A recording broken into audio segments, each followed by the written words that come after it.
Cik Saiful 3 kali. Tapi hari ni saya nak share 2 daripada hipnosis yang saya pernah buat dengan Cik. Okey, yang pertama, sebab saya ni dulu-dulu saya selalu rasa sunyi sorang-sorang. Lepas tu saya tak dapat terima takdir macam tu lah. Jadi saya akan selalu berangan untuk lari daripada realiti.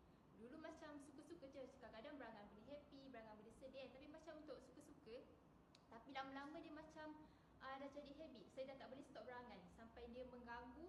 Macam masa saya tengah SPM pun kan nak fokus kan menjawab, tapi dia macam dalam fikiran ni dia ada situasi berangan, bayang macam-macam je. Lepas tu sampai dia ganggu waktu tidur lah. Contoh macam hari ni ada kelas kan, dah penat kan. Lepas tu esok ada kelas lagi, tapi saya tak dapat, sampai ke subuh tak dapat tidur. Sebab berangan benda tak apa-apa je macam tu. Lepas tu macam sampai family saya katanya insomnia ni kena ambil ubat doktor, nak jumpa doktor. Tapi saya tak nak jumpa doktor, tak nak ambil ubat.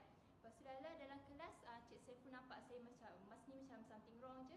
Lepas tu Cik Saiful pun buat hipnosis dengan saya. Lepas tu alhamdulillah lah, lepas buat hipnosis tu daripada saya tak dapat tidur, daripada yang asalnya sampai subuh saya tak dapat tidur, masa hipnosis yang first tu ambil masa macam paling lama pun 2 jam je untuk saya tidur. Lepas tu beberapa bulan lepas tu saya cakap kat Cik dah bagus lah, dah improve kan daripada sampai ke subuh. Sekarang at least 2 jam dah boleh tidur. So saya cakap boleh nak improve lagi lah. Lepas tu Cik okey, kita buat hipnosis untuk settlekan masalah tidur pula. Lepas tu lepas buat hipnosis dengan Cik tu,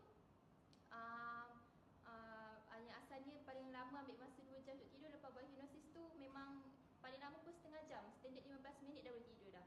So alhamdulillah daripada yang first hipnosis tu kan, hipnosis yang first tu kan saya tak boleh stop berangan kan. Tapi lepas buat tu macam memang saya pun pelik sebab dia macam senyap. Lepas buat hipnosis tu saya rasa minda saya kosong, dah tak ada terfikir macam-macam, rasa senyap. Saya pun tak tahu kenapa. Cik kan asal macam ni, biasanya kan bising je kan, akan macam lebih macam-macam. Tapi lepas buat hipnosis tu memang senyap, tak fikir apa-apa. Lepas tu lepas dah belajar hipnosis tu baru macam faham lah.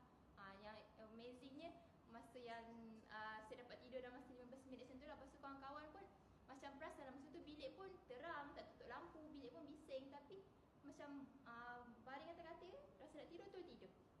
Itu. Okey, terima kasih.